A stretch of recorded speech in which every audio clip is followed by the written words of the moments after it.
Yun, eto mga parts, palupitan ulit tayo ng mga takedown dito.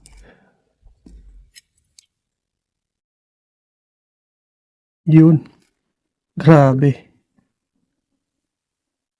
Solid. So, yan yung ating Tyrannochilus murinus. Nakigoma. Hanep, no? Next natin mga parts, Dolichotele diamantinensis. Yan, tingnan natin kung solid ba takedown nito. Sige na boy, tirahin mo na yan. Sobrang ganda ng kulay.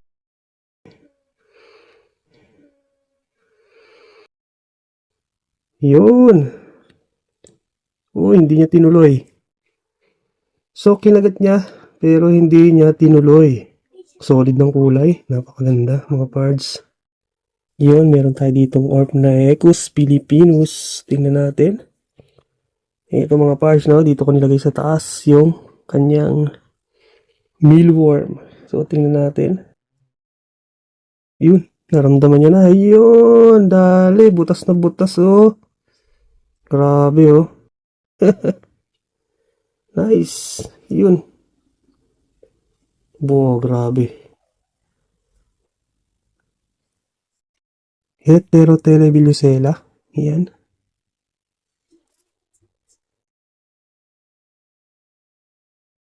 Doon siya sa kanyang barrow.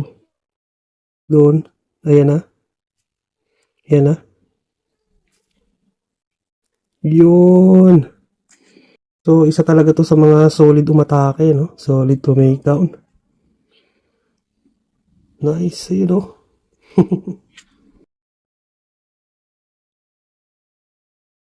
So, yun. Grabe. Binitbit pa niya doon.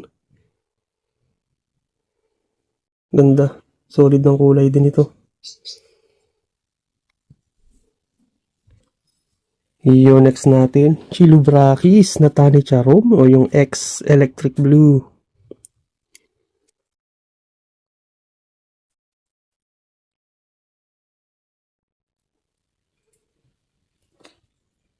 Yun, grabe, napakasolid ng kulay. And putok na putok yung kinagat, grabe oh. Sobrang solid nito mga parts.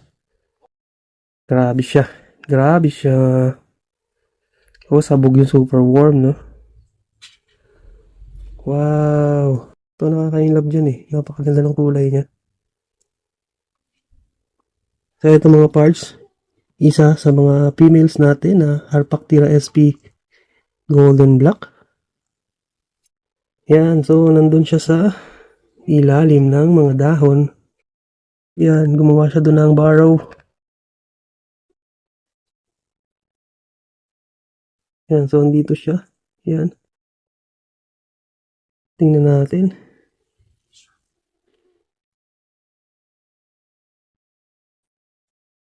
Yan na. So, tingnan natin kung solid at maangas ba yung takedown nito.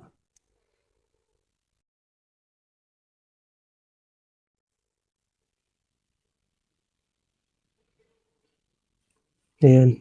Pinutas na. So, doon lang niya dinukot. Yun, grabe oh. Doon niya dinukot sa butas yung mealworm. So, yun, wala na. Ito mga parts yung adult female natin na Avicularia purpurea. So, let's see kung maangas at solid ang takedown nito.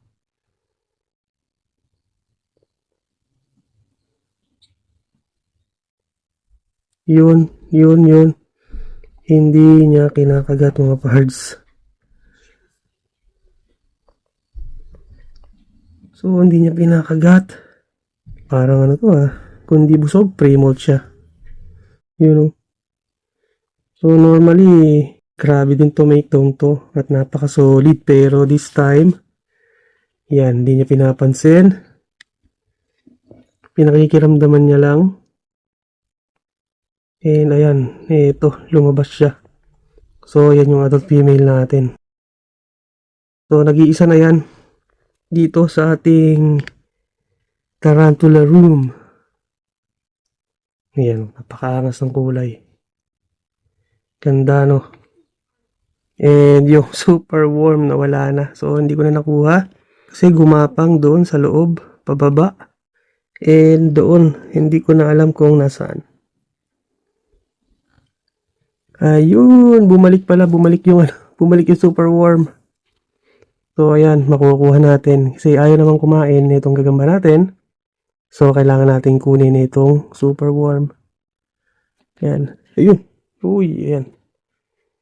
Nalaglag. So, ayun, hayaan na natin siya. O, eto, subukan natin mga parts tong isang i-detelimira natin. Lagyan natin dito. Yan, kasi yan yung pinaka-trapdoor niya. Much more. Yun! Yun! Nice! So, wala na. So, eto yung ating Chilobrachys saraburi. So, bigyan natin siya ng super warm. Alam ko ano to eh. Kakamolf lang. So, tingnan natin kung take down to. Ayan na. Yun. Grabe. Nice. Napaka-basic, no? Basic. And yun, no? Ganda ng kulay. Ayun. Deads na. Deads na yung super warm. Ganda. Yun. So, ito naman mga parts. Yung ating Pteridochyllus murinus na DCF or yung Botswana. So, for sure, hindi pa to kakain kasi kakamult niya lang. Yan, nagmult to mga 2 days ago. So, fresh pa. So, medyo ano pa, oh. Tingnan nyo yung mga paa niya. Yan, medyo may pagka-transparent pa ng konti. Yan. So, lalo siyang gumanda. So, tingin ko ito ay ano na, adult female na. Sobrang ganda. So, hanap na tayo ng male. Kung meron tayong makikita, no? Para i-breed natin to. Yun. So, ito na naman yung ating Seriocosmus cellatus. So, this time, palalabasin na natin siya. Kung lalabas. Bago natin bigyan ng pagkain.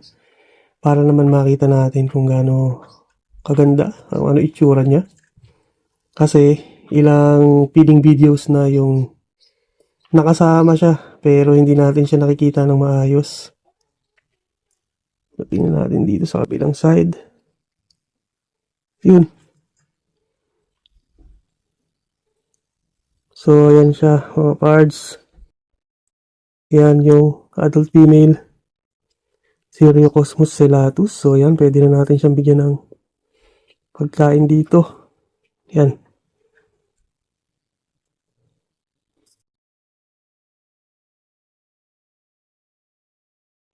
Oh, naguhukay agad.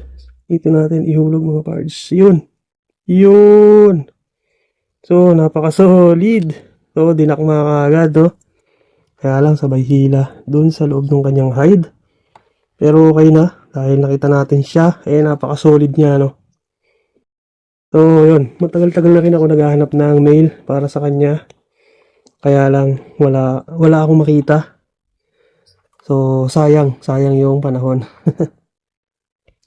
So, eto na yung male natin na Lasosayano sasimai, yung dating Terenopelma sasimai. Mga a week ago, nagmolt siya. So, hindi ko sure kung ready na siyang kumain, pero subukan natin. Bigyan natin ng medyo ano lang, maliit lang na feeder. So, mealworm bibigay natin. Yun. Nice. So, to make daw na siya. Ibig sabihin, ready na siyang kumain mga pards. So, masyadong maliit yun, kaya bigyan pa natin ng isa. Yun. Solid. So, ganda ng kulay, no? Asul na asul. Ayan, no? Asul na nagba-violet. Ganda. So, ayan. Napaka-solid ng itsura. Sobrang ganda. Solid na solid to. So, ayun. Pakakainin ko ulit. Ito, Salmopraeus victori na female. Ayan. Siguro solid na solid yung takedown. Grabe, napakabilis. So, kita nyo naman mga parts, parang kidlat, no? Sobrang tulin. And yun, astig, solid. So, yun. Tatago na siya. So, yun na lang muna ang pakakainin natin for today's video. So, abangan nyo ulit yung susunod mga pards. Okay? So, bye-bye muna. JD's Tarantulas here. Bye-bye.